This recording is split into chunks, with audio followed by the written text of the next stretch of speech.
Nearly 200 years ago, God gathered this little group of Jesus followers and formed a church. And that church is called Mountain.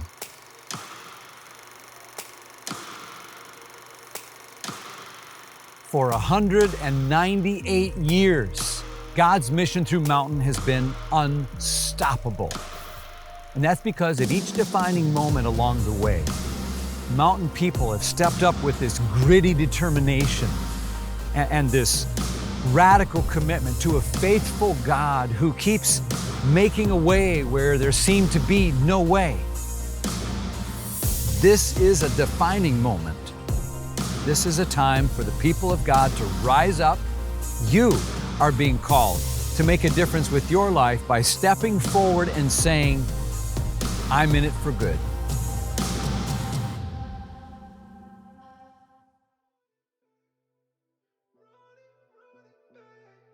We're in for a special time together, whether you're joining in on one of our physical campuses or later online. No matter how you're joining in, we're so glad that you're here. My name is Sean. I'm one of our students' pastors, and we're so glad that we're in this thing called Unstoppable Good. It's so awesome. It's building up momentum, and it's going to be a blast. But as we kick off our time together, let's begin with a little bit of a history lesson. How many of you have heard of the name Charles Colson, or also known as Chuck Colson? See, Chuck was a special advisor to Richard Nixon and became a critical role in helping Nixon become elected president. Like, yes, the Richard Nixon that became president of the United States. You see, Chuck began a special counsel, but after Nixon was elected, one of the things that Nixon did that was really weird is he just asked almost all of his campaign staff to resign, and he just wanted to be able to build a new staff. But interestingly enough, Chuck was someone that was so valuable to the president, he not only didn't ask him to resign, he actually begged him to stay.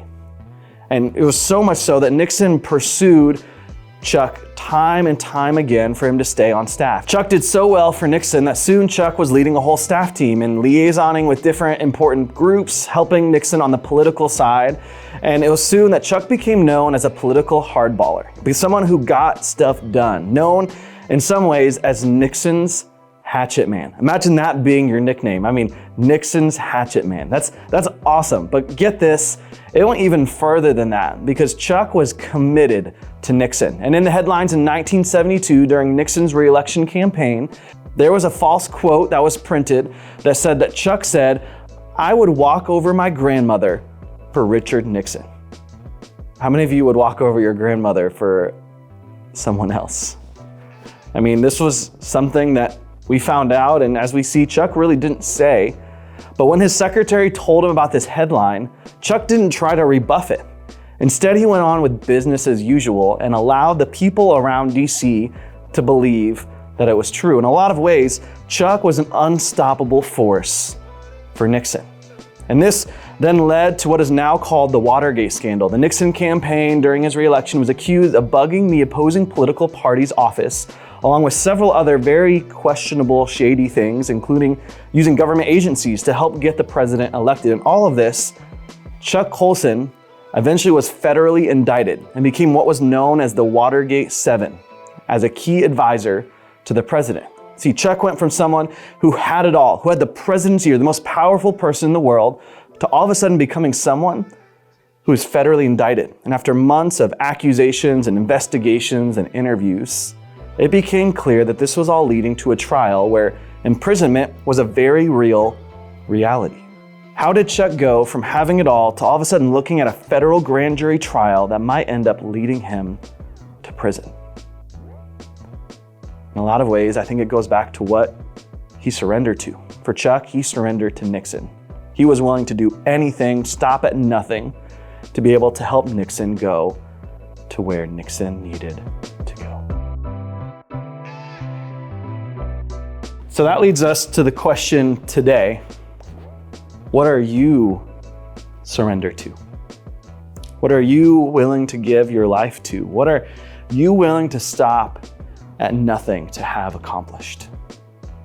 Another way the Bible would say this are, what are the idols in your life?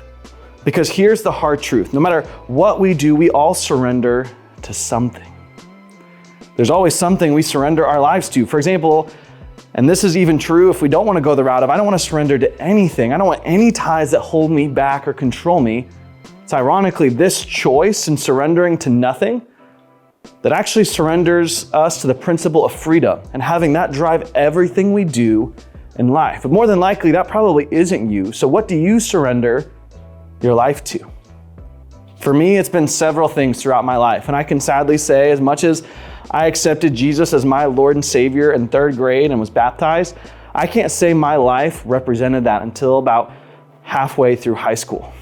So when I look back to middle school and early high school years, I see getting good grades. I see getting the approval of people, pursuing and looking and trying to find a girlfriend, sports and athletic accomplishments, and sadly, so many other things become what I surrendered my life to at different times throughout those years. So what is it for you? What do you surrender your life to? What are the idols in your life? Maybe it's grades or academic accomplishments, sports, band, choir, plays, using all of those things to pursue and be the best at all costs to show others that we matter. Maybe it's money, trying to earn and gain wealth to become financially secure, or just being able to buy whatever you want. Or maybe it's a particular person or an ideal or a movement that you have decided to do everything you can to try to uphold and help them accomplish what that person wants, what that movement is trying to accomplish and do. You're willing to do anything you can to be able to move that forward. You see, with all of these things, these are not inherently bad things. But if we want to be a part of this unstoppable good that God is calling us to, if we want to be in it for good, I think we're going to find that these idols in our lives aren't going to get us to where we want to go. They aren't going to be good for our community and aren't ultimately going to be good for us. See, they aren't going to allow us to reach and be the ultimate good as we look to stretch, strengthen, and spread and unleash an unstoppable force of good in our communities and in our own lives as God works in and through us. The struggle of having idols in our lives is something that is not new to today, though. In fact, it's something that we see in all of human history wrestle with in this constant fashion. We can find story after story right here popping up through the Old Testament, as well as being something that early Jesus followers struggled with too. See, in the gospel accounts of Matthew, Mark, and Luke, this same story pops up where in Luke 9:46, it says, an argument started among the disciples as to which of them would be the greatest. They were literally trying to ask the most powerful person who ever lived among them, who was going to be the greatest, who would matter the most. And in Mark's account of Jesus' life, this takes place in chapter 9, and we see the very next chapter, then James and John, the son of Zebedee, two close followers of Jesus, came to him and said, "Teacher, we want you to do for us whatever we ask." And Jesus is like, "Well, what do you want me to do for you?" Of course, knowing what they're going to ask, but they reply, "Let one of us sit at your right and one of us sit at your left in your glory." AKA, let us be and sit in the most important places. You see, they were pursuing power and prestige, and that was their idol. Even though Jesus was right in front of them in the flesh, they still struggled and wrestled with this concept of having idols. They wanted something good for themselves more than they wanted Jesus to do something good inside of them. And here's the cool thing in this story that's also true for us. Jesus doesn't give up on them. Jesus doesn't give up on us. Even after Jesus explains this to them twice, we see Jesus take this a step further and demonstrate it to them through his example about how his love is unstoppable. And I think this just speaks to how Jesus will never give up on us, on you. Let's pick this up in the book of John in chapter 13. And so if you have a Bible or Bible app, it's a great time to be able to open it, and it's going to be on the screen too if you want to join along. But once again, start of chapter 13 in the book of John. It was just before the Passover festival, and Jesus knew that the hour had come to leave this world and go to the Father. Having loved his own who were in the world, he loved them to the end. The evening meal was in progress, and the devil had already prompted Judas, the son of Simon Iscariot, to betray Jesus. So here he is. He's among friends, and also in some ways, among some enemies too. And Jesus knew that the Father had put all things under his power, and that he had come from God and was returning to God. aka he knew what was coming. So he got up from the meal, took off his outer clothing and wrapped a towel around his waist. And after that, he poured water into a basin and began to wash his disciples' feet, drying them with a towel that was wrapped around him. And that might not be as significant to us. Like, we don't wear sometimes outer clothing, but it's almost like somebody came for a dinner party. And then all of a sudden you see in the middle, this man dressed to the nines, full on tux. All of a sudden you see him taking off the jacket, taking off the vest, and all of a sudden going over to one of the waiters and grabbing the towel from him, grabbing a pitcher of water and begins to wash their feet. And this time period, this was something that was way beneath Jesus. It was left for servant. Free people didn't do this. And in some ways, this is an action that just in that time period would leave you dumbfounded. It's like the person who's the host of the entire night, host of this 5-star fundraiser, all of a sudden getting up and washing everyone's feet. In some ways, don't hear me by what I'm not saying in these examples. These are all in some ways exaggerations, but I know there's people who've done these things. An African-American person, a person of color, serving a meal to a police officer, a pro-life person caring for someone who is getting an abortion, the mom of someone who is murdered, to forgive the person who murdered her son or daughter. It's this context right here that we see Jesus now walk towards one of his followers named Peter. Picking back up in verse 6, it says, he came to Simon Peter, who said to him, Lord, are you going to wash my feet? And Jesus replied, you do not realize now what I'm doing, but later you will understand. And Peter, very indignant, is like, no, you shall never wash my feet. But Jesus answered, unless I wash you, you have no part with me. We then later see that Jesus does wash Peter's feet, and Peter allows him to do that. And we pick up in verse 12, when he had finished washing their feet, he put on his clothes and returned to his place. He kind of gathers everyone around and asks this question, do you understand what I have done for you? You call me teacher and Lord, and rightly so, for that is what I am. Now that I, your Lord and teacher, have washed your feet, you also should wash one another's feet. I have set you an example that you should do as I've done for you. Very truly, I tell you, no servant is greater than his master, nor is a messenger greater than the one who sent him. Now that you know these things, you will be blessed if you do them.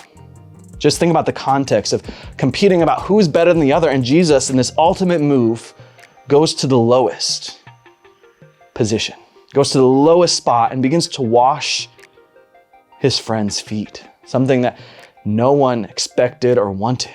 But here's the reality. Before you can do good in the world, you have to allow Jesus to do good inside of you. Before you can do good in the world, you have to allow Jesus to do good inside of you. And that's what we see Peter finally realize. This same Peter who earlier walks on water, later in this story, later in his life, ends up betraying Jesus just a few days after this story. But it's also the same Peter who is restored and becomes the one who the church is built on. And we're here because of what Peter did, because Peter was able to be a force of unstoppable good, not through his own strength, but through surrendering to Jesus, because ironically, he failed epically every time that he relied on his own strength. See, the path of being an unstoppable force of good is not doing good things. It's not having the good position at the table. It's not even being good. We can't be an unstoppable force of good by our own ability or strength. The path of being a force of unstoppable good in the world and for ourselves is through surrender to Jesus. The path to being a force of unstoppable good in the world and for ourselves is through surrender to Jesus.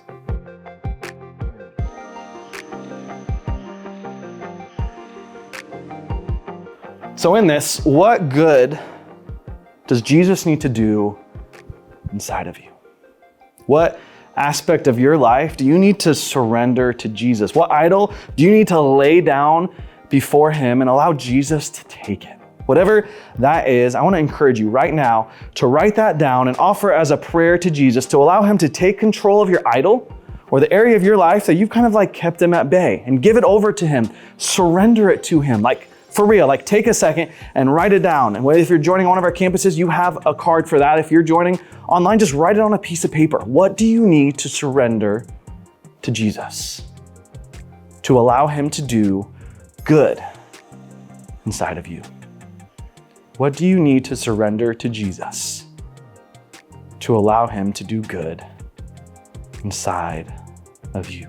By the same token, it's through this surrendering of ourselves that Jesus can begin to do good work through you. And this leads to my second question. What good is Jesus calling you through surrender to do? Not asking what you want to do. I'm asking, what good is Jesus calling you to do? See, in addition to your unstoppable good prayer, you should also have access to a commitment card. This commitment card is something you may have even seen on previous weeks, but now is the time for us to make a commitment today. This is an opportunity to offer ourselves to Jesus, to allow him to do immeasurably more good than we could ever ask or imagine as we link arms together as a community. And you'll notice a couple of sections that includes the giving of our time and talents through serving our community here at Mountain or beyond. In addition, you'll find a space where there's an opportunity to surrender your treasures, whether that be a paycheck, an allowance, savings, stuff you want to sell, or maybe even giving up your birthday or Christmas, instead be able to use that money that would be given to you to be able to allow God to do immeasurably more through unstoppable good. Because together here at Mountain Students, we want to be able to give $31,000 over 2 years to be able to play a key part in helping high school students in Kenya be able to experience a week of life-changing camp through our partner. It's called Mission of Hope International, or MOHI. Just like we've had the opportunity to do each year at Mix. Like for real, this is crazy, but our community here, right here in Mountain, in Maryland, can be a part of helping build a camp that can have an impact and change hundreds, if not thousands of lives of these students that then will impact a whole generation, that can impact the trajectory of a whole country in Kenya. And let me encourage you in this, we all have a part to play. No one here is too small to contribute. No one is kind of away or can't make a difference. We all have something here that we can surrender to be a part of this unstoppable force of good. Something to give a part of, something unstoppable here at Mountain looks to be this unstoppable force of good in our community as we all stretch, strengthen, and spread. Someone from your campus is going to get up in just a second to explain further. And if you're joining online, stick around as I share a little bit more about how you'll have a chance to participate in this thing called Unstoppable Good. But before I leave you, let me finish the end of the story, because God wasn't done with Chuck Colson. Even at his lowest point, where it seemed like he was stopped dead in his tracks, there's more to Chuck's story. And let's hear Chuck's words right here. 30 years ago today, I visited Tom Phillips, president of the Raytheon Company, at his home outside of Boston. I'd represented Raytheon before going to the White House, and I was about to start again. But as I visited for another reason as well, I knew Tom had become a Christian, and he just seemed so different. I wanted to ask him what had happened. That night, he read to me from Mere Christianity by C.S. Lewis, particularly a chapter about the great sin that is pride. A proud man is always walking through life, looking down on other people and other things, said Lewis. As a result, he cannot see something above himself, immeasurably superior: God. Tom that night told me about encountering Christ in his own life. He didn't realize it, but I was in the depths of deep despair over Watergate, watching the president I had helped for 4 years flounder in office. I'd also heard that I might become a target of the investigation as well. In short, my world was collapsing. That night, as Tom was telling me about Jesus, I listened attentively, but didn't let on my own need. When he offered to pray, I thanked him, but said no. I'd seen him sometime after I read C.S. Lewis's book. But when I got in the car that night, I couldn't drive it out of the driveway.